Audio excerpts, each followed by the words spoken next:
Okay, so today we're doing a deep dive into a really unique story, Super Smacked.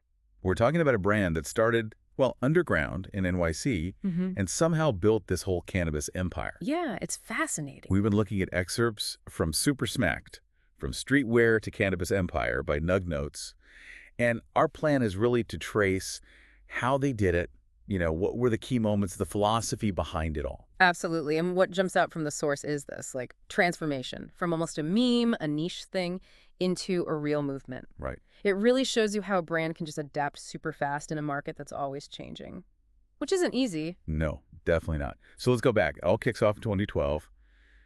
NYC underground scene. hmm Super Smack starts basically as a stoner streetwear line, tees, slap stickers, and those Mario flips. Oh, yeah, the packaging, Yeah, instantly recognizable street stuff. exactly. And right from day one, their whole mantra was taste over trend.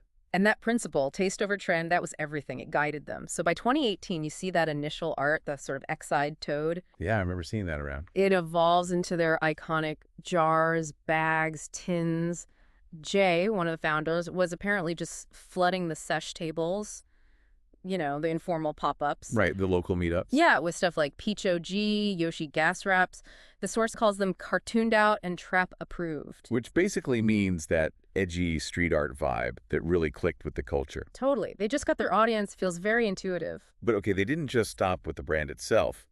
Demand grew, and they launched Super Smack Studios. Ah, yeah, this was smart. Super smart, like offering services, DTG printing, label design, embroidery, even 710 packaging. Right, for the concentrates. 710, oil upside down. Exactly. So they became, like the source says, the back-end plug for dozens of traditional market crews. And they were supporting the whole scene, even competitors. It's a brilliant move. It makes them central, indispensable, not just another brand. Yeah. Then 2021, Ray jumps in, takes the product side up a notch. He fronts the drop for the Super Smacked Bears. The gummies, right? 60 milligrams. Yep, in those loud parody jars. The source calls it bodega heat, not shelf candy. Meaning it's got that street cred, that authenticity, not just something you'd find anywhere. Precisely. It's sought after in those informal channels. And then there's the community side. By 2023, they opened the Smacked Lounge, Ah, the lounge. That was big. a weekly pop-up in NYC. Hmm? Became like the heartbeat of the local scene, Queens to the Bronx. Picture it.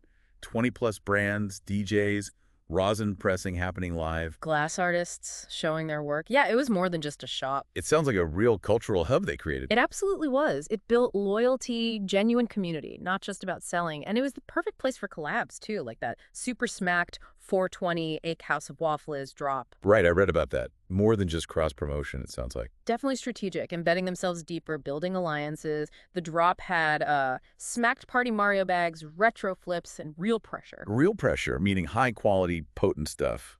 Authenticity again. Always the key word with them. Then comes 2024, the big leap.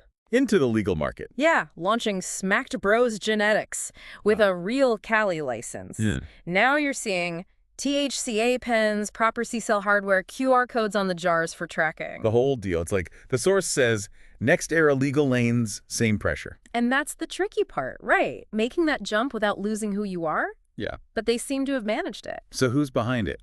The source mentions the duo, Yeah, Jay and Ray. Jay handles the look, voice, and vision. the creative side. Right.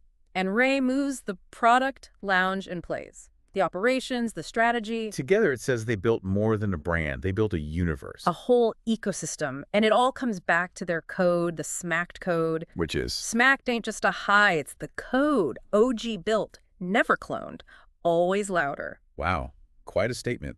It sums up that whole journey, doesn't it? From underground streetwear to a licensed cannabis business, mixing that street knowledge with real business sense. It really does, and it leaves you with something to think about, How does a brand keep that OG identity, that pressure, that authenticity? When it moves from the underground into the regulated legal world. Exactly. What parts of their code, their approach, really allowed them to scale up but still stay true to where they came from? It's a tough balancing act, and Super Smacked, well, they give you a lot to chew on there.